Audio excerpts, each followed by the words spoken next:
Buenas noches, ciudadanas, ciudadanos, bienvenidos a Eje Sindical Constituyente, que nos reúne todos los jueves justamente a esta hora para conversar aquellos temas que nos parecen importantes para el mundo de los trabajadores y las trabajadoras, sobre todo en el escenario actual en que estamos hoy día, un escenario muy importante, histórico diría yo, y que nos obliga justamente a tomar otras responsabilidades.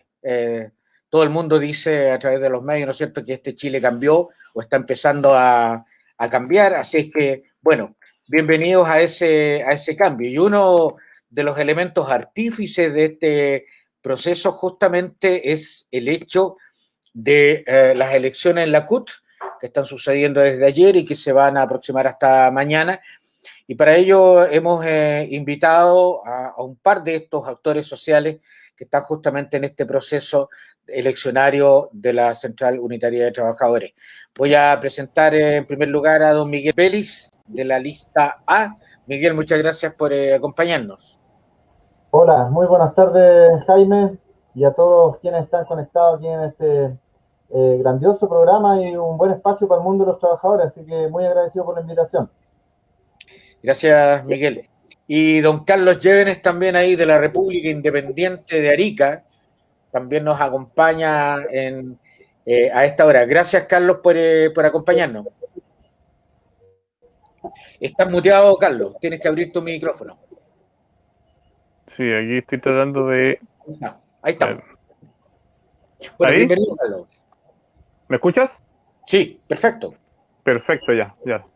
Bueno, primero que nada, saludar a todos los trabajadores y trabajadoras de nuestro país y agradecer una vez más el espacio de este conversatorio junto a Miguel y a ustedes. Gracias. Perfecto. Miguel, sería bueno para quienes están en estos momentos en la sintonía conocer quién es Miguel Vélez, si nos pudieras hacer una breve presentación de lo que tú quieras, pues de tu biografía, de tu presentación. Sí, bueno, también devuelvo el saludo ahí al compañero Carlos. Tenemos oportunidad de cruzar algunos grupos por aquí y por allá que se han generado en algún momento de la historia, así que bueno poder compartir este espacio. Bueno, mi nombre es Miguel Vélez Fernández, yo soy minero de Chuquicamata, soy mecánico de profesión, soy actualmente presidente del sindicato número 3 de Chuquicamata, hace ya 3 años que estoy acá en el sindicato, esperando poder aportar en la construcción de este nuevo Chile desde el mundo de los trabajadores, con todas las ganas, por supuesto, de poner el tema del cobre ahí en la mesa como nuestro gran ente financiante de este nuevo Chile. Así que muchas gracias a todos y reiterar el saludo. Así que ese soy yo, Miguel Vélez, un minero de Chuquicamata. Perfecto. Y Carlos, ¿cuál es tu autopresentación esta noche? Sí. Bueno, con hartas presentaciones después de una candidatura, tenemos hartas presentaciones. Bueno, yo represento también al sector minero, al sector de subcontrato. Llevo más de 28 años trabajando en la minería. He saltado ahí algunos periodos entre la minería y la construcción. Eh, He estudiado hartas cosas y nada he terminado. Tengo que ser ¿Ya? bastante sincero. Estudié ingeniería en prevención, 2 años, 4 años construcción civil, 2 años geología. Pero más que nada es el conocimiento. Bueno, y retomé los estudios ahora, estoy estudiando un TNS en logística. Sin embargo, mi fuerte siempre ha sido lo sindical, más de 15 años luchando por el tema con el movimiento sindical. Me considero una persona bastante allegada hacia la clase trabajadora. Me he interesado por la historia del movimiento obrero a fines del siglo XX, comienzo del siglo, o sea, a fines del siglo XIX, comienzo del siglo XX, en donde fue la historia en nuestro país fue bastante importante post-guerra del Pacífico. Así que soy un hombre que representa a la clase trabajadora principalmente y por la lucha constantemente hacia la clase trabajadora. Y además estamos con la lucha en contra de las AFP. Por lo tanto, soy el vocero de la Coordinadora AFP, representante aquí de la región de Arica y Parinacota. Perfecto. Miguel, Se dice, tal como señalaba al principio, que Chile cambió, Chile está cambiando en realidad, para ser un poco más honesto. Y parece que las reglas del juego están cambiando. En ese sentido también conversábamos antes de entrar al programa que por primera vez hay un número importante de trabajadores que pueden emitir su voto, ¿no es cierto? Pueden elegir en esta ocasión para la CUT. ¿Qué esperas de esta nueva CUT a partir de este Chile que está cambiando? Sí, efectivamente, yo creo que es el primer punto a rescatar de este proceso eleccionario de la CUT, que tiene que ver con esta universalidad para poder elegir a quienes los trabajadores, los obreros decidan quiénes son sus dirigentes a nivel nacional, provincial, suplente, etcétera. Ya, yo creo que ese es un hecho transversal que atraviesa cualquiera de las listas que hoy día se estén presentando, candidatos, y eso debemos saludarlo porque efectivamente es un tremendo paso a que los trabajadores sean quienes decidan. Efectivamente, yo creo fehacientemente de que la Central Unitaria de Trabajadores tiene que hacerse parte de este proceso de cambio permanente que estamos viviendo hoy día en Chile. Todos los días es un proceso de cambio. Participar activamente, y hoy día en esta apuesta debería integrar al mayor espectro de trabajadores de los distintos rubros para poder integrar esta nueva Central Unitaria de Trabajadores. Ya, porque posterior a esta elección, quienes logren llegar a estos puestos de representación de los trabajadores en Chile, hay un tremendo trabajo de los distintos sectores para poder hacer coordinadamente que la Central Unitaria de Trabajadores, esa central histórica que en sus años representó casi el 100% de los trabajadores en Chile como su organización madre, un brazo organizador de los trabajadores, de las demandas de esto, hoy día se retome, pero de manera concreta, fuerte y clara. Y eso sin las bases no lo vamos a hacer, sin la integración de los distintos sectores, tanto productivos, de servicios, educacionales, de salud, etcétera, de Chile, va a ser imposible. Así que yo saludo en primer lugar, como lo dije, esta elección universal para poder acercar la central unitaria a los trabajadores, y en segundo lugar, que la central unitaria se transforme en este brazo articulador de toda esta fuerza social obrera que existe hoy día en Chile, con grado de transparencia alto, con un grado de participación de la base sumamente relevante en las decisiones de futuro, y por supuesto hacerse partícipe en este trabajo con los constituyentes, porque la Central Unitaria de Trabajadores, si bien es cierto, en estos últimos años ha tenido una brecha respecto a su desempeño, yo creo y estoy convencido de que va a ser de suma relevancia que todos estos sectores representados logremos entregar a los constituyentes de los distintos territorios las propuestas que emanen del mundo de los trabajadores. Eso es como uno de los primeros objetivos que viene posterior a esta elección a quienes queden electos en la CUT. Y yo creo que de ahí viene un trabajo arduo, permanente, de nuevamente reencantar al mundo obrero de Chile, ojalá reagruparlo a todos bajo una sola organización madre, la cual se abra a conversar con todos los sectores, por muchas diferencias que tengan, los obreros vamos a ser siempre obreros. Y eso yo creo que es lo principal que hay que colocar en la mesa para lograr esta unidad de los trabajadores en Chile, que es tremendamente necesaria para enfrentar este proceso constituyente.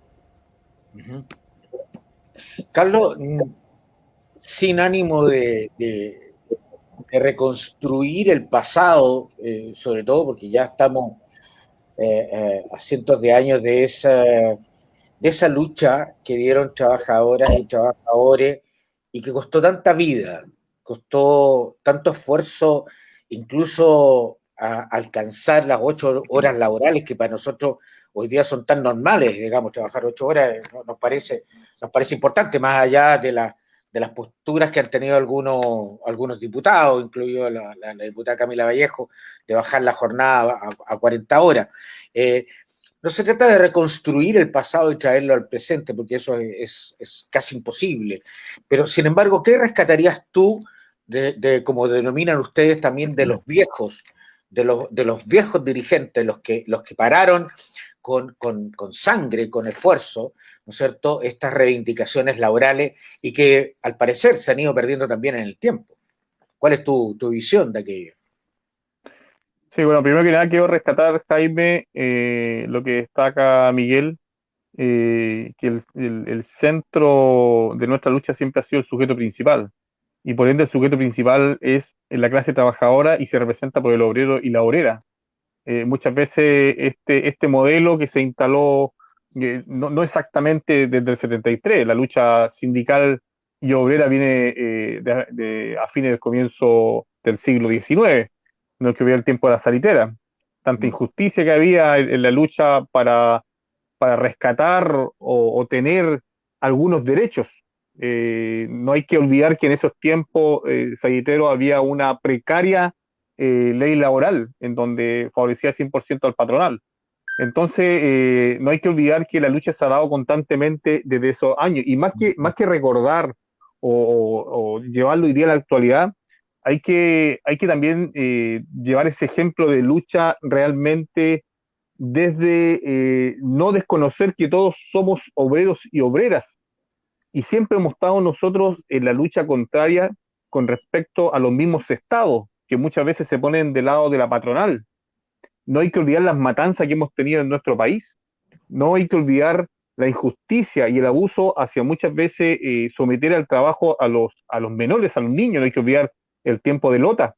Los que hemos leído con respecto a Lota sabemos muy bien que hubo ahí un abuso hacia la infancia para explotar el carbón. Eh, comienzo del siglo XX, posguerra del Pacífico, nos encontramos también con una era donde el salitre era auge, lo mismo que hoy día pasa con el cobre y se nos viene el litio, en donde se explota, se extrae la riqueza, pero nunca se pone al sujeto principal por delante de la economía, y es el capital humano, el trabajador y la trabajadora en nuestro país y también en todo el mundo, y así lo dice la OIT, debe ser el centro del eje de la producción, en donde no se tiene que tomar como un número, sino como un capital humano en la cual debe ser considerado la base central de la economía de un progreso de un país. Entonces, si nosotros rescatamos el tesón, la lucha de esos trabajadores y trabajadoras que muchas veces en ese entonces el machismo estaba instalado en nuestra sociedad, en donde se desconoce la labor de la mujer, sin embargo la mujer tenía un rol fundamental en la demanda que tenían los trabajadores, que eran como el principal sujeto en el trabajo. Pero sin embargo las mujeres fueron las que impulsaron demandar, por ejemplo, el tiempo de Saitera, en Iquique, todos conocemos la matanza de Santa María. Fueron las mujeres que obligaron a los obreros, a sus maridos, a su esposo, a subirse a los vagones para ir a reclamar, a bajar a Iquique y reclamar sus demandas. Así que solamente queda rescatar ese tesón, esa valentía, que no hace falta. Chile y el movimiento sindical y nuestra política sindical ha dormido. Tuvimos un golpe fuerte en la dictadura, en donde se apagó el mundo sindical, se amenazó. Y hoy en día no andamos muy lejos. Hoy en día todavía tenemos nosotros esta amenaza constante en donde el trabajador tiene miedo hoy en día. Entonces creo que este hecho que está ocurriendo después del estallido social 2019 son son factores que están dando a luz alguna esperanza de que nos cansamos, que se nos pase a llevar, siendo que el mundo laboral debe salir adelante con todas sus demandas. Miguel, a partir de lo que está diciendo Carlos, yo reviso la lista de los 155 constituyentes, dejo los 17 afuera, ¿no es cierto?, que representan nuestras etnias, y no veo dirigentes sindicales. Esto quiere decir, estoy especulando, no sé cuál es tu percepción, esto quiere decir que el movimiento sindical ha estado poco presente desde el 2019 a la fecha. ¿Por qué? Sí, efectivamente, el tema de la elección de constituyentes, dirigentes sindicales, el primer punto efectivamente tiene que ver con lo que menciona usted. O sea, acá, quien no reconozca que el movimiento sindical en su conjunto estuvo bastante ausente en este post-estallido, en el estallido y post-estallido, Efectivamente eso sí es así. Yo creo que es una de las principales razones. Sin embargo, también para postular a ser constituyente y haber optado a llegar ahí, también se pone una serie de trabas a los representantes de los trabajadores, y no solamente en el tema de constituyente, sino que en todo otro ámbito, los dirigentes sindicales tienen un impedimento a participar en estos espacios que justamente obedecen a esta situación que se genera post dictadura, como decía Carlos, debido a tratar de invisibilizar, difuminar el movimiento sindical y dispersarnos cada vez más, teniendo los resultados que hoy día menciona Carlos, sin haber dialogado o haber conversado con Carlos. Creo que el diagnóstico que él hace respecto de cómo tenemos hoy día los trabajadores en Chile en este temor absoluto es justamente uno de los resultados de esta política antiobrera que ha sido del Estado de manera permanente y no obedece solamente a una política política antisindical de derecha o de izquierda. Esto es algo del modelo, es algo de la corriente y es algo que debemos atacar permanentemente. Pero efectivamente yo creo que por las trabas que ponían a un dirigente sindical que postulara a constituyente, la cual prácticamente un dirigente sindical que no es afín de la empresa, no es afín de los políticos de turno o de anteriores, etcétera, se postulaba a constituyente, dejaba automáticamente su cargo como dirigente sin un fuero, y esto generaba un vacío legal que al final del día el dirigente sindical tomaba una decisión drástica por ir a enfrentar este proceso constituyente, o definitivamente quedaba sin fuero de su empresa y desvinculado de manera inmediata. Muchos dirigentes sindicales hoy día, al igual como fue en la constituyente, también son del mundo independiente. No militan en partidos políticos, etcétera, y al tener esta situación, yo voy a hablar de la realidad que tenemos en minería, donde tenemos trabajadores de 10 regiones distintas en una faena, donde estos trabajadores llegan a un aeropuerto, se bajan del aeropuerto o del terminal de bus, se pescan su bus, se van a la faena, están 7 días y se van a sus ciudades, después entran otros. No existe tampoco esta coordinación hoy día para la base minera de poder haber entendido la importancia de esto. Sin embargo, no nos podemos quedar ahí. Efectivamente, es una lucha permanente, como lo decía yo al inicio. Debemos avanzar, debemos avanzar. Y yo, como dirigente sindical de la minería, del cobre, además de Codelco, la principal empresa del Estado, la cual ha aportado más de 130.000 millones de dólares desde que la nacionaliza el presidente Salvador Allende, no podemos quedarnos afuera. No podemos quedarnos afuera de este nuevo Chile ni de la constituyente, porque nosotros los mineros de Chile, hoy día, todos los mineros de planta, contratista, privado, estatal, servicios, etcétera, etcétera, etcétera, nosotros tenemos que comunicarle una buena noticia a Chile. Nosotros nada más ni nada menos estamos explotando la única riqueza hasta el momento de la magnitud que tenemos, que es el cobre, y en el futuro cercano el litio, y eso va a ser lo que va a financiar el nuevo Chile por los próximos 50 años. Entonces nosotros tenemos la obligación como dirigentes sindicales del cobre de ir a decirle esto a todo Chile, ir a decirle a todo Chile: ¿saben qué? Acá tenemos plata para financiar educación, acá tenemos la plata para financiar salud, aquí tenemos para financiar pensiones, y esto no es solamente una declaración que carezca de números técnicos. Ahora con la discusión del royalty, sin decir que uno está de acuerdo o en desacuerdo con el royalty, pero se abrieron varios espacios donde se pudieron sincerar algunos números sumamente relevantes respecto a lo que es el cobre para Chile. Solamente las mineras desde el año 2004 hasta el 2014 retiraron más de 120.000 millones de dólares de Chile. O sea, se llevaron prácticamente en 10 años, se llevaron el presupuesto de la nación completo a Australia, Canadá, Estados Unidos, Japón, menos para Chile, menos para Chile. Hoy día, a través de Codelco, que intentan privatizarlo permanentemente, hacerlo ineficaz, tratar de disminuir al máximo la participación del Estado en la administración de Codelco, etcétera, ellos están buscando privatizar todo el cobre que queda en Chile, porque solamente el 30% del cobre que sale hoy día de Chile, en calidad de cátodos, por supuesto, sale de una empresa estatal que es Codelco. El otro 70% lo están sacando 5 empresas transnacionales concentradas entre BHP, entre Anglo American, esta de Lomas Valla, Coyahuasi. Entonces, hoy día es inaceptable lo que pasa respecto a nuestro cobre. Es una reserva que se va a acabar en algún momento, como pasó también con el salitre, como mencionaba Carlos. Efectivamente puede pasar, porque los planes de explotación de estas mineras privadas hoy día en Chile son depredadores. O sea, ellos hoy día van a explotar el cobre a lo máximo que puedan, cosa que el día que esta constitución llegue y les diga, ¿saben qué, señores?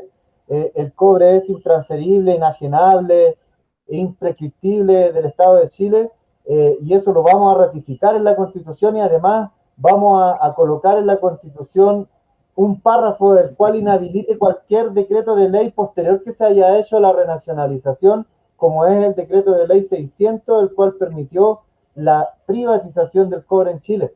Entonces, lógicamente que carecemos los dirigentes sindicales de todos los sectores hoy día de representatividad en esta Constitución. Sin embargo, yo creo que tenemos un espacio tremendo hoy día para ir a plantear esta tremenda noticia que ha estado oculta por los medios de comunicación tradicionales, donde han prácticamente eliminado a quien hoy día en Chile se atreva a hablar de renacionalizar el cobre, como lo fue el caso del ex senador Lavanderos, al cual lo sepultaron políticamente, y su imagen pública fue destruida. Sin embargo, después, con los años, él ha colocado contra querella y todo el tema porque era responsable, pero él se atrevió a hablar del cobre. Tenemos el caso de Julián Alcayaga, un tremendo abogado, un tremendo economista, un potencial enorme para aportar, pero ahí también lo tienen arrinconado y silenciado, porque el tema del cobre, estimado Jaime, y con esto termino, para que Chile entienda, el cobre se compara como negocio en el mundo. Solamente quien supera al cobre como un negocio rentable es el narcotráfico, que además es el primer negocio más lucrativo en el mundo. Así que de esas dimensiones estamos hablando. Así que yo creo que en esta gran cruzada, y como yo le mencionaba Jaime y Carlos, dentro de las principales misiones que tiene quienes lleguen hoy día a la CUT, que lo principal que deberíamos hacer todos, a los que ganen, a los que no ganen, sería respaldarlo en su gestión posterior, porque vamos a necesitar a todos los que hoy día se atrevan a hacer las cosas de manera distinta, con una unidad transversal, que vamos contra el modelo neoliberal, que vamos contra este modelo extractivista que sacrifica comunidades sin tener necesidad. Si hoy día avanzáramos a lo mejor a la industrialización de un proceso más del cobre, del litio, del moli, etcétera. Entonces hay un trabajo tremendo, y para cerrar la pregunta, efectivamente estuvo difícil la cancha para los dirigentes sindicales en esta última elección. Sí, cuando yo les hablaba a ustedes de ausentismo, me imagino que no, los dirigentes no me van a decir esa frase que apareció por ahí, ¿no es cierto?, de un respetable personaje público que decía que no sabía lo que estaba aconteciendo en el país, digamos. Y por eso la pregunta es, ¿dónde están los dirigentes o dónde está el sector minero más allá de entregar esas riquezas al país, Miguel? ¿Están en las ollas comunes? ¿Están con los estudiantes? ¿Están con los portuarios? ¿Están con los forestales? ¿Están con los pesqueros? Ese es el tema. Yo creo que el tema de la unidad es algo esencial que tiene que entender el mundo sindical. Divididos en islas va a ser un archipiélago de sindicatos y eso va a ser muy fácil de dividir. Aquí hay una pregunta, Carlos, la voy a poner acá, de Raúl Osorio, dice, ¿cómo se insertará la CUT en la discusión constituyente? ¿Cuáles son los temas laborales que deben quedar pasmados en esta nueva carta? ¿Cuál es tu opinión respecto de ese tema, Carlos? ¿Cómo? Sí, bueno, sí. Pero quería hacer una apreciación con respecto a que recién decía Miguel, con respecto a salitre. En el año 50, cuando salió el salitre sintético en Alemania, que fue la opción que tuvo, después bajó la demanda, pero fue lo opcional que tuvieron justamente los empresarios, los inversionistas, porque podrían haberse quedado privilegiando la exportación y la extracción del mineral en nuestro país. Sin embargo, ellos privilegiaron su economía y se fueron a invertir al extranjero y empezaron a vender el sintético. Quería precisar eso, un poco de historia, como me gusta tanto el tema del movimiento obrero. Sin embargo, fue un desaire nuevamente a la clase trabajadora de parte de los que administraban en ese entonces nuestra economía del salitre en la salitrera, para que la redundancia. Con respecto a lo que recién decía el compañero Osorio, ahí lo saludo, aprovecho de saludarlo. Bueno, creo que es importante hoy día el rol fundamental de los dirigentes y las dirigentes, porque también tienen un rol muy, muy importante hoy en día las mujeres dentro del mundo sindical, el protagonismo que tengamos dentro de la Constitución. Pero antes de eso, tenemos que tener la capacidad de hacer una crítica y autocrítica, el por qué nosotros no tuvimos, dentro de los constituyentes, tuvimos la participación electa de los dirigentes, porque también hay factores que nos están dando algunos indicadores. ¿Qué pasa? Por un lado tenemos la anticampaña hacia nosotros mismos los dirigentes, campañas como por ejemplo, nosotros los dirigentes siempre se nos tildan de flojo, ladrones, que vivimos del Estado, y esas son campañas que justamente hace el sector que no quiere que los dirigentes, que realmente estamos en la lucha, salgamos a dirigir la masa, que es el núcleo principal de una sociedad, que son los trabajadores y las trabajadoras. Hay que entenderlo eso. Entonces, primero que nada, tenemos que tener la capacidad de hacer la crítica y autocrítica. ¿Hemos estado a la altura de la clase trabajadora? ¿Hemos estado en la unidad real para luchar con los derechos que debían instalarse de los trabajadores y las trabajadoras? ¿Hemos tenido la capacidad de unión? ¿Hemos formado, educado políticamente en el mundo sindical o la política sindical? ¿Hemos educado realmente a nuestras bases? Porque muchas veces uno le echa la culpa a las bases, lo que somos dirigentes, y decimos, claro, las bases no nos acompañan, muchas veces dirigimos, pero también tenemos que tener la capacidad de autocrítica.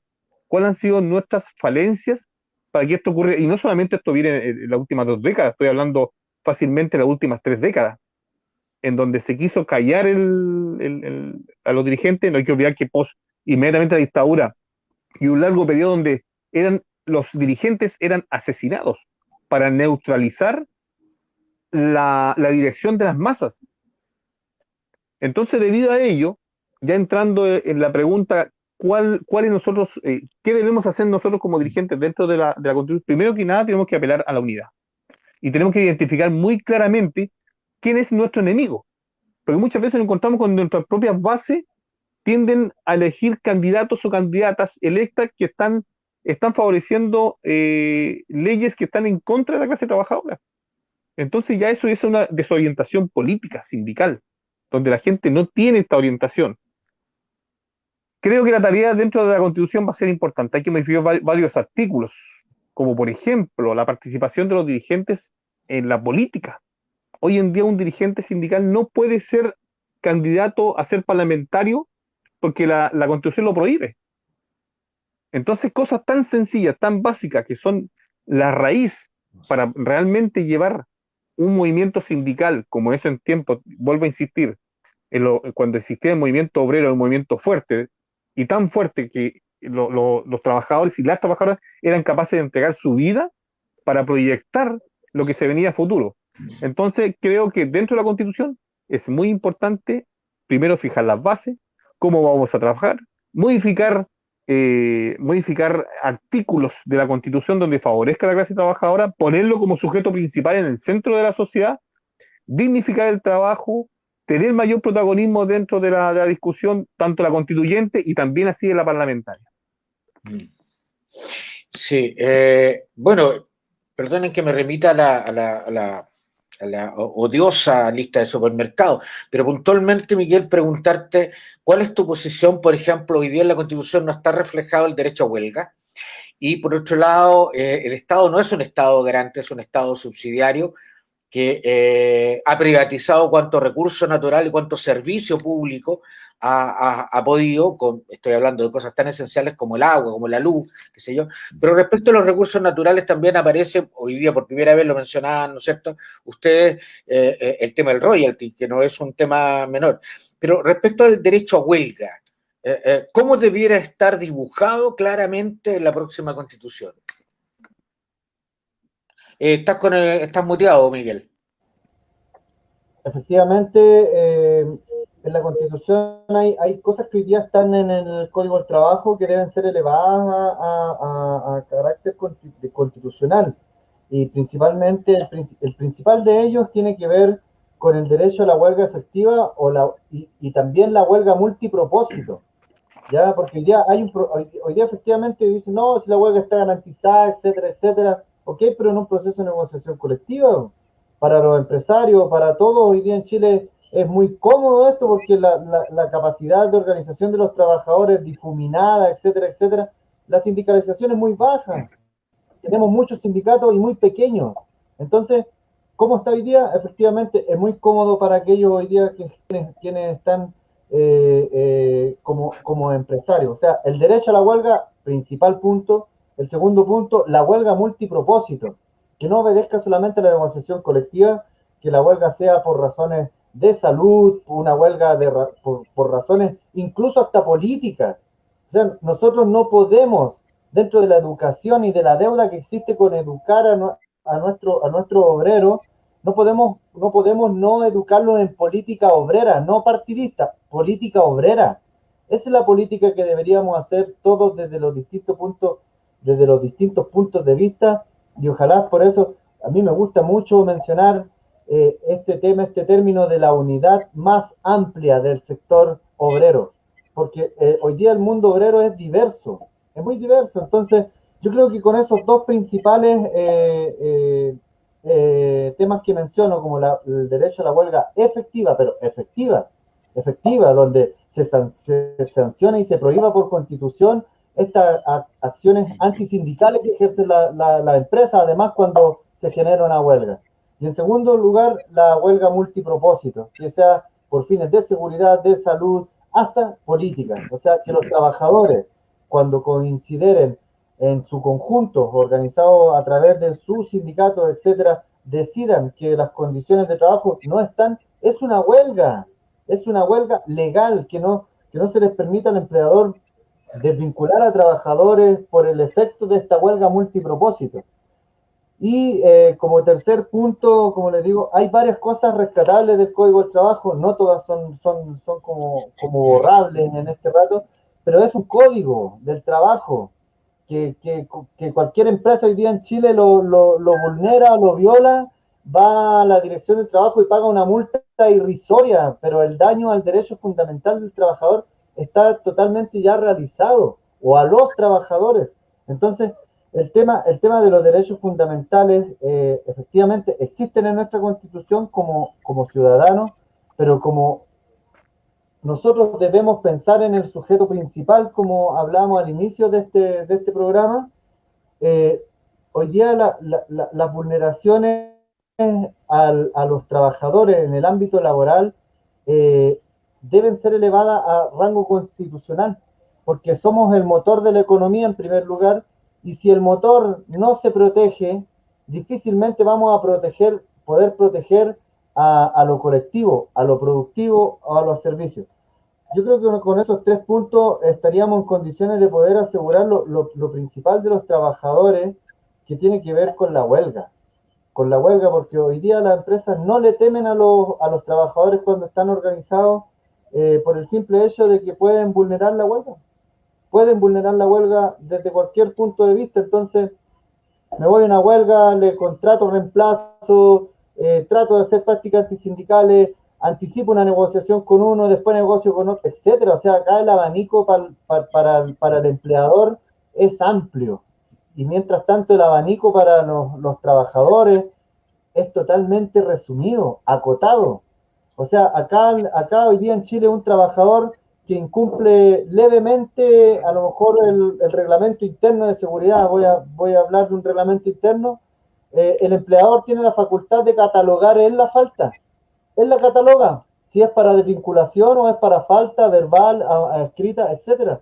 Sin embargo, cuando ellos violan el Código del Trabajo gravemente, y como está pasando hoy día en Codelco, que incluso se violan los derechos humanos de los trabajadores, los caballeros después son ejecutivos en otra minera, así de fácil. No son sancionados, o sea, ese es el nivel de desigualdad que existe. Yo creo que la huelga vendría a igualar la cancha respecto al resultado de que el empleador sepa que el trabajador organizado, porque ese es un trabajo que tenemos que hacer, efectivamente, Carlos dio en el clavo en todo lo que mencionó, hay un trabajo tremendo que hacer respecto a la unificación de los trabajadores, la educación, sepan que el resultado final de esta vulneración a los trabajadores va a ser una huelga efectiva y además multipropósito. Yo creo que ahí entraríamos a igualar la cancha respecto al resultado de esta organización. El trabajo de organizar a los trabajadores es la responsabilidad nuestra, que hoy día en nuestro rol de dirigentes sindicales tenemos que hacer.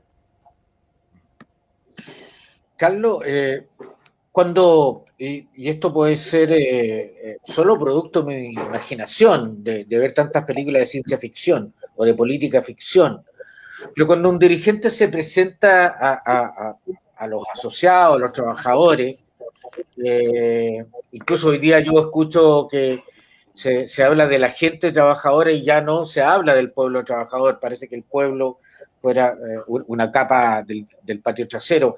Cuando ustedes se presentan ofreciendo ideas, ofreciendo una posibilidad de crecer desde lo humano, o ustedes se presentan para ofrecer bonos. Siempre tengo esa duda yo. ¿Qué es lo que cautiva a los asociados para meterse en un sindicato o para cambiarse de un sindicato a otro? Sí, la verdad que es complejo hoy día el escenario que estamos viviendo los dirigentes sindicales por esta conquista para crear estas redes de captura, para que el trabajador y la trabajadora entienda que la unidad colectiva es lo que nos va a llevar a obtener una demanda por los derechos. Hay que entender también que muchas veces nos encontramos con un sistema, este sistema neoliberal que también nos ha dado una gran cuota de desinterés en lo sindical, porque las políticas que se instalan, políticas sociales, políticas sindicales, incluso las políticas directamente, apuntan justamente a no sindicalizarse, porque hoy en día existe esta oferta de que el empleador tiende a negociar paralelamente, en donde muchas veces uno tiende a no fragmentar los sindicatos, pero sin embargo cuando se ostenta a que un sector pueda negociar mejor que el otro, obviamente es como una carta bajo la manga que tienen los empresarios. Es importante también tener en claro que más allá de conquistar a las bases, es educarlas. Una de las tantas cosas que nosotros decimos cuando estamos con las bases, porque muchas veces la gente se sindicaliza, y creo que Miguel me va a dar la razón, cuando estamos a prontas de entrar a una negociación colectiva. El índice de negociación sube porque está instalado el temor, para que el empleador no lo vea que es sindicalizado, está instalado el interés, pero muchas veces actúa el egoísmo personal del mismo trabajador o trabajadora, en donde muchas veces va a buscar esta carta ganada por los que hemos estado luchando toda la vida, y a esa base que estuvo toda la vida luchando en contra del empleador, y como la ley les permite, y tampoco podemos nosotros no oponernos, porque la ley no nos permite oponernos, pero es desigual la oportunidad. Nosotros nos gustaría tener una continuidad de las bases, en donde vamos sumando y no restando. Lo otro es también tener en cuenta que si nosotros instalamos unas demandas, o mejor dicho, políticas, en donde las demandas se hagan reales, como por ejemplo, debemos derogar, terminar con el artículo 161, que son los temas que tenemos una gran traba. Hoy en día el empleador tiene sartén por el mango y con mayor razón las grandes empresas. Yo logro entender que esta necesidad se puede dar en una pyme y con mayor razón en estos tiempos, pero no una gran nacional o una gran internacional donde vemos que predomina, de nuevo repetimos, las utilidades, las ganancias por sobre el capital humano. Y con respecto al pueblo trabajador, creo que no está debajo, no está olvidado. Lo que pasa es que hoy en día hablamos del sujeto principal porque nosotros al trabajador o la trabajadora lo encontramos en todos los sectores. Lo encontramos dentro del campo laboral, lo encontramos en las juntas vecinales, en la población, en la vida social. Siempre hay un sujeto o una sujeta que es trabajador o trabajadora. Entonces, creo que igual es importante nosotros destacar que cuando vamos mejorando estos conceptos es para justamente ampliar la unión, en donde podamos entender de que, ¿sí? Carlos, y a propósito del mismo ejemplo que tú señalabas, que yo mencioné anteriormente, cuando tú nombres, ¿no es cierto?, esta misma relación de igualdad, de importancia como actor social, que son los dirigentes poblacionales, donde hoy día gran parte del país y cada vez más en aumento constituyen una solidaridad, ¿no sé, a través de las ollas comunes. Ustedes como dirigentes sindicales de la minería, que son el sueldo de Chile, que son afortunados en comparación a otros ministerios laborales, ¿han tenido acercamientos concretos, aportes concretos, ayuda concreta a esos lugares que ninguna parte del país está exento, además? Sí, nosotros constantemente, bueno, creo que Miguel también logra entender que constantemente nosotros vamos a ayuda, y no solamente en el tiempo de pandemia. Nosotros hemos participado en agrupaciones, por ejemplo, yo participaba dentro de la Federación Minera de Chile, en donde los aportes eran constantes. En Antofagasta focalizábamos los lugares que tenían necesidades y íbamos en ayuda. Sin embargo, así todo, entendemos de que nosotros, a mí me cuesta un poco masticar el privilegio que tenemos los mineros, porque si vale decir, claro, tenemos una estabilidad a lo mejor laboral, a lo mejor tenemos sueldos mucho más acordes, pero también hay una inversión y hay un desgaste tanto familiar como personal. Yo he visto trabajadores y trabajadoras que se han ido a trabajar al mundo sindical y no duran más de 2 años, porque la dinámica de trabajo es una constante. Uno trabaja turnos, no sé, pues, 7x7, que es el más común hoy en día, pero no son las 8 horas de trabajo, son realmente las 12 horas de trabajo. Y uno descansa muy poco. Entonces, claro, uno tiende a decir, somos un sector privilegiado, a lo mejor económicamente, claro, remunerablemente a lo mejor somos afortunados, pero hay una inversión, también hay un costo. Ahora, con respecto a decir el interés que nosotros hemos tenido como dirigentes, vuelvo a repetir, tenemos que ser autocríticos e instalar la crítica. A lo mejor no hemos estado a la altura de la necesidad real que merece la sociedad en sí. Y no hay que olvidar que muchas veces uno quiere hacer un trabajo colectivo y se encuentra con una serie de trabas. Entonces, por eso es importante nosotros mantener esta unidad colectiva en donde decir, si nosotros navegamos todos al mismo lado, vamos a tener nosotros buenos resultados. Miguel, ¿y cómo, dado que ya hicimos el primer diagnóstico, ¿no es cierto? No tenemos dirigentes sindicales en los 155 representantes a construir esta nueva constitución, que es más que una elección de un alcalde. Los alcaldes, los concejales, los gobernadores duran 4 años. Seguramente esta constitución nos va a acompañar 40 años, o sea, la vamos a legar a nuestros hijos también, ¿ya? Y en el caso mío a nuestros nietos.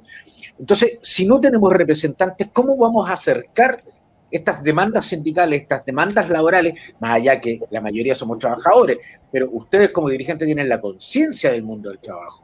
¿Cómo nos vamos a acercar a esos constituyentes? ¿Cómo les vamos a hacer ver la importancia de modificar cierta estructura básica, un Estado garante, la protección de recursos naturales? Porque tal como decía Carlos, en algún momento cuando estas mineras dejen de escarbar, ¿no es cierto?, y de sacar todo lo que tengan que sacar, se van a mandar a cambiar y van a ir a invertir a otro lado. Claro, no cabe la menor duda, nosotros nos vamos a quedar con un orificio. ¿Ah? Entonces, ¿cómo nos vamos a acercar a esos representantes? ¿Cómo nos vamos a hacer presentes? ¿Nos vamos a hacer valer? Sí. Jaime, antes de responderle a eso, creo que la pregunta que hizo anteriormente es sumamente relevante. El trabajo yo creo que es diverso en este país tan largo que tenemos todos los sindicatos en los territorios. ¿Ya? Acá en Calama operaron 13 ollas comunes durante el periodo más crítico de la pandemia, de las cuarentenas el año pasado. Nosotros sostuvimos permanentemente las 13 ollas con aportes permanentes del sindicato de nuestras bases, tanto económicas como también alimentarias y en otra orden, como en el caso de los niños. Aún sigue funcionando una olla permanente en Calama que es para 350 personas de alimentación y el trabajo acá en el territorio, por lo menos de los sindicatos de Chuquicamata, voy a hablar del sindicato al cual represento, es permanente. Entonces, por eso es que yo hablo de una realidad y acá voy a entrar a responder su pregunta. ¿Cómo llegamos a los constituyentes. Sí, Miguel, perdona, disculpa, y antes que entres a esa pregunta, a propósito de lo anterior, porque, perdónenme el parafraseo que voy a hacer. Es fácil llevar un plato por otro, o construir Claro. un plato por otro, pero por ejemplo, un sindicato, a propósito de que ustedes hablan de educar al pueblo, no era importante en esos campamentos porque junto con el hambre también hay un tema de salud mental. Haber, por ejemplo, puesto al servicio de esas ollas comunes especialistas profesionales, por ejemplo, de la psicología o de la educación formativa. O sea, no solamente el estómago tiene hambre, el espíritu Claro. también, las ideas también. No, por supuesto. Lo que pasa es que la orgánica, como por eso le digo, los territorios tienen distintas maneras de organizarse. El territorio aquí, el territorio nuestro, que es Calama, hay una organización permanente respecto al apoyo de quienes hoy día más lo necesitan durante esta pandemia. Hay muchos vecinos que son asistentes sociales, tenemos otros vecinos que apoyan con el tema de operativos dentales, oftalmológicos, se apoyó harto también a los niños en fechas que son relevantes para los niños, a lo mejor para uno como adulto ya no es tan relevante, un día del niño, etcétera, cuadernos, tratar de proporcionarles módem de internet, o sea, hay un tema integral acá en el territorio. Yo hablo de la realidad que tiene el territorio al cual yo pertenezco. Así que yo creo que por ese lado, efectivamente, nunca va a ser suficiente para ayudar, porque además esto es una catástrofe mundial sanitaria que ha generado todos estos problemas que usted menciona, todos estos problemas. Entonces, creo que Calama como territorio se ha organizado bastante bien y se organizó para poder soportar 13 ollas comunes en Calama, o sea, la principal, la ciudad donde está el 64% de la producción de cobre de Codelco, 13 ollas comunes, o sea, de eso estamos hablando para magnificar lo que yo decía previamente respecto al sacrificio de las ciudades donde se está explotando el cobre, ¿ya? Así que efectivamente, por el lado de mi territorio, yo puedo decir, y conocí muchos compañeros, compañeras, ahí que en este grupo que se formó a nivel ciudadano de una serie de distintos profesionales que se pusieron al servicio de esto. Así que por ese lado, yo creo que el territorio de Calama estuvo muy bien para soportar el tema de la olla. Yo relevaba que por lo menos nuestros sindicatos hemos estado permanentemente y seguimos y vamos a seguir, porque no podemos tampoco abandonar a esa gente que lo necesitó en algún momento, porque lo más probable es que hoy día ellos, el que estuvo sin trabajo, hoy día esté a lo mejor en un trabajo que además es precario, que además es a lo mejor un trabajo de lo que hoy día malmente se le está llamando en Chile, no, yo me voy a trabajar a pedido ya porque eso es emprendimiento, o yo me voy a vender ahí porque esto es emprendimiento. Entonces, ese compañero a lo mejor sí va a seguir necesitando ayuda, esa vecina que quedó sin pega, los niños, es permanente. Entonces, por eso yo me refería tan claramente respecto a la orgánica de las ollas comunes, porque he tenido la posibilidad de estar ahí permanentemente con quienes lo han necesitado. Entonces me consta de lo que estoy diciendo, hay muchos profesionales atrás que han prestado servicio a las ollas comunes. Y respecto, justamente yo quería que ligáramos este tema porque justamente los constituyentes hoy día representan al pueblo de Chile, ¿ya? O sea, así lo dijo la votación, así lo dijo los chilenos que salieron a votar, y nosotros por lo menos acá tenemos la intención de ir a recorrer todos los lugares, sectores, juntas de vecinos, estudiantes, colegios, lo que sea, para poder a través de la misma sociedad lograr llegar a quienes hoy día van a construir esta constituyente. Además tenemos varios espacios creados federativos a través de la federación, a través de nuestros mismos sindicatos y coordinaciones que hay con organizaciones sociales de Calama, a las cuales pertenecen constituyentes electos, a la cual vamos a hacer una entrega de una presentación formal respecto a qué es el cobre para Chile hoy y en los próximos 50 años. ¿Qué significa? Esa es una de las maneras estratégicas de las cuales nosotros estamos pensando llegar a aquellos constituyentes. Queremos como trabajadores del cobre también mandar una invitación a los constituyentes tanto de Arica, Iquique, Antofagasta, Copiapó, Ovalle, Coquimbo, Santiago, y quien nos quiera escuchar esta humilde propuesta del sector del cobre, estamos dispuestos a hacerlo. Estamos dispuestos a hacerlo porque todas las personas que se mueven en el ámbito del cobre saben que lo que he dicho hasta el momento es de total validez y además es total y absolutamente verdadero, ¿ya?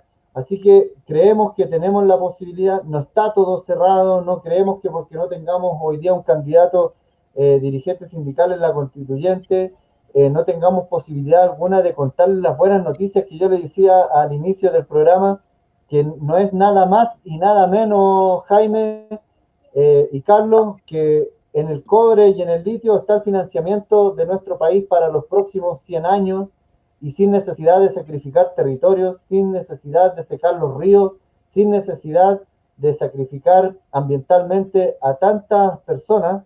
Solamente estamos hablando no de aumentar la producción de cobre, de estos 5 millones y medio que hoy día se están sacando de toneladas, aumentarla. Estamos hablando de industrializar y a lo mejor reducir la capacidad extractiva del país, sino que avancemos en industrializar nuestro país.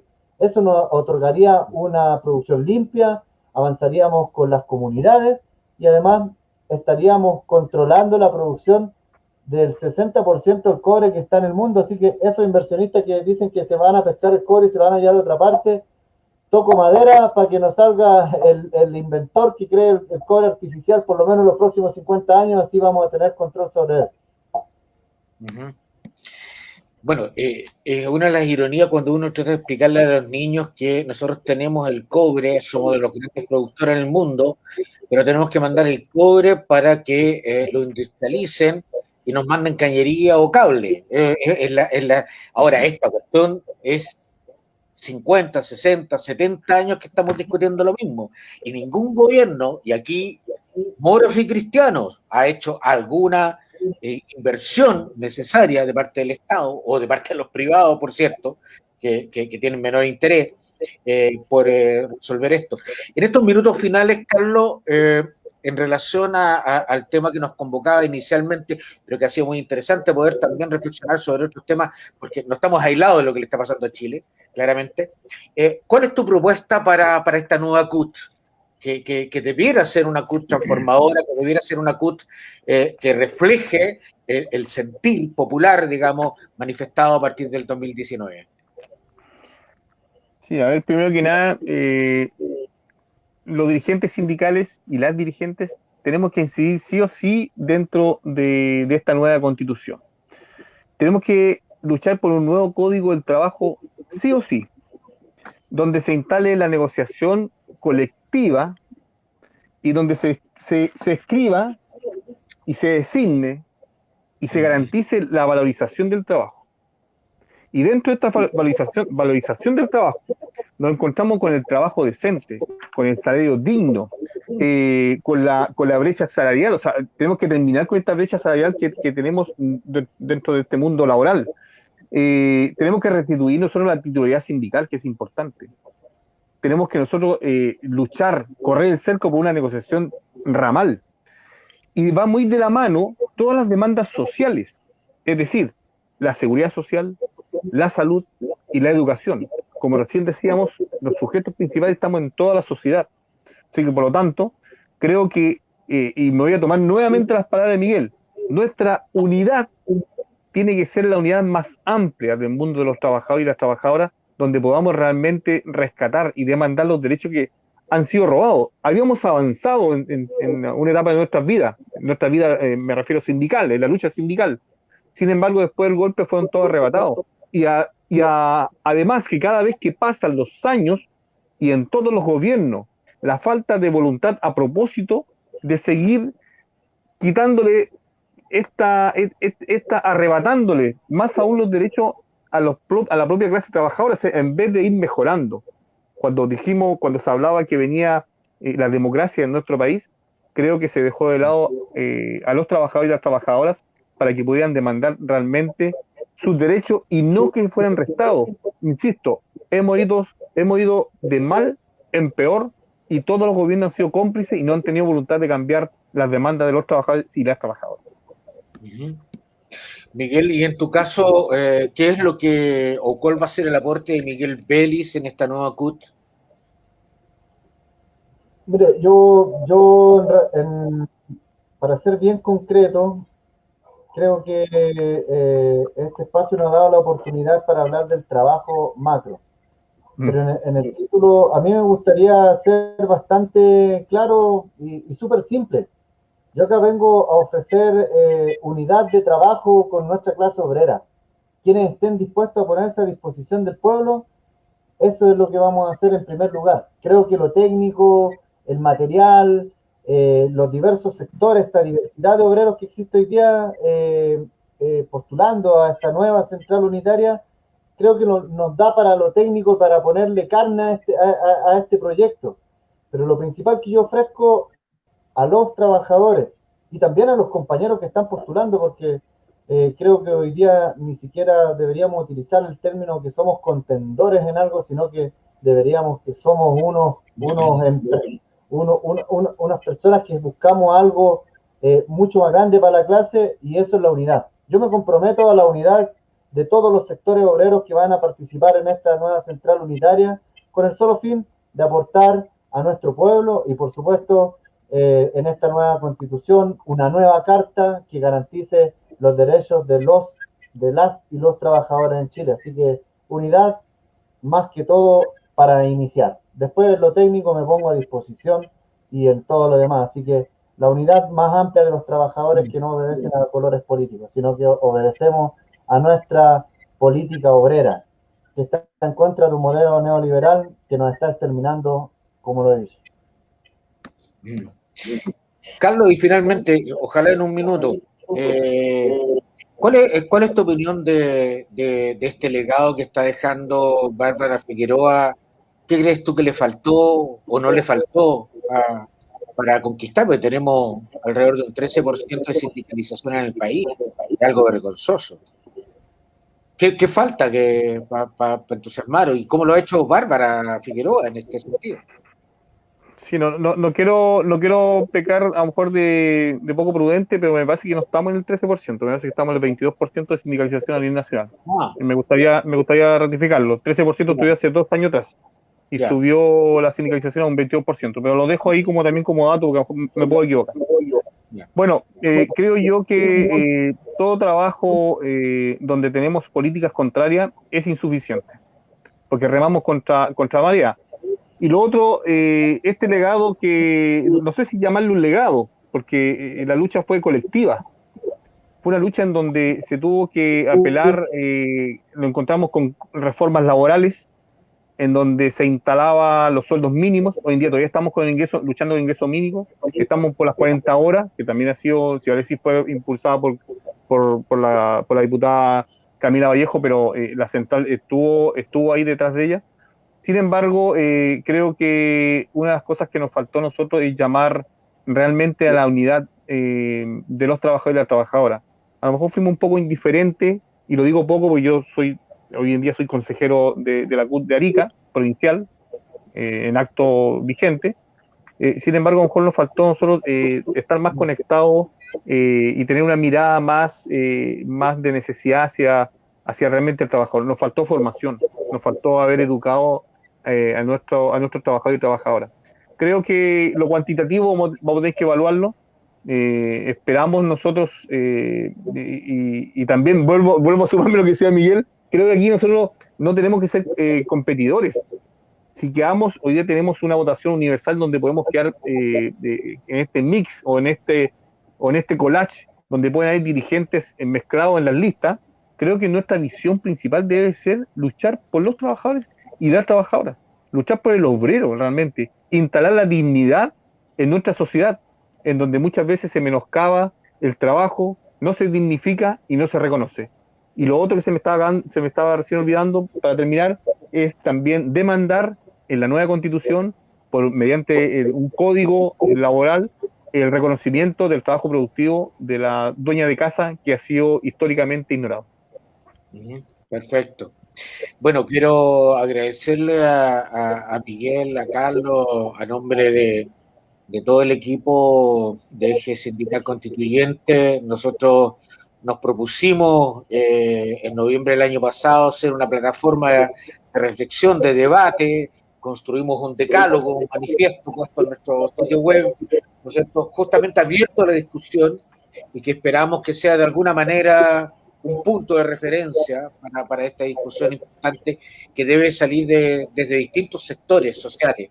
Este país no lo vamos a construir solo los dirigentes, o solo los profesionales, o solo los obreros, solo las dueñas de casa. Y ahí yo creo que el llamado a la unidad, Carlos, Miguel, es súper relevante, a abrir las fronteras, a pensar que lo que le pasa a los pesqueros, a los forestales, al retail, también es lo que le pasa al sector minero, con las variedades que pueda tener cada uno de estos mundos. Pero tenemos problemas comunes, tenemos problemas endémicos que tienen que ver con esta estructura, ¿no es cierto?, creada por Ortúzar en el año 80, entre cuatro paredes, y que dejó justamente a los trabajadores y a sus representantes afuera.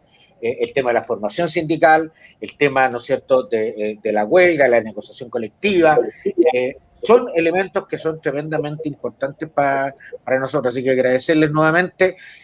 Ojalá que les vaya bien, Carlos, Miguel, y si no, yo estoy seguro que ustedes van a seguir dando la pelea igual en la silla de la CUT o fuera de la silla de la CUT. Así que eso, a no desanimarse nomás, y estamos recién empezando este nuevo Chile.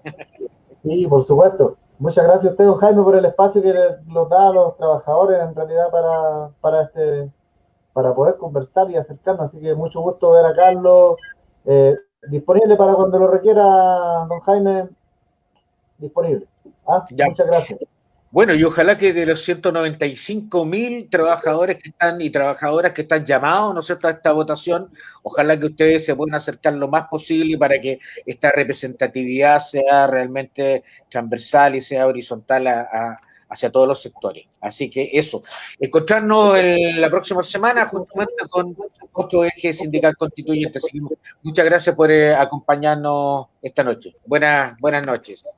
Chao, Jaime. Chao, Miguel. Oye, Jaime, aprovecho para mandar un saludo a Roberto Celedón, que en su momento estuvo con nosotros en un conversatorio, y él sí quedó dentro de la constituyente, así que también hay personas que sí nos van a representar bien merecidamente en la nueva constitución. Así que un gran abrazo a Roberto Celedón ahí, un gran representante de la clase trabajadora. Exactamente. Un abrazo, compañeros y compañeras. Un gran abogado de derechos humanos, así que un hombre muy importante, digamos, que va a estar ahí. Sí. Muy bien, pues, nos encontramos la próxima semana. Buenas noches, gracias.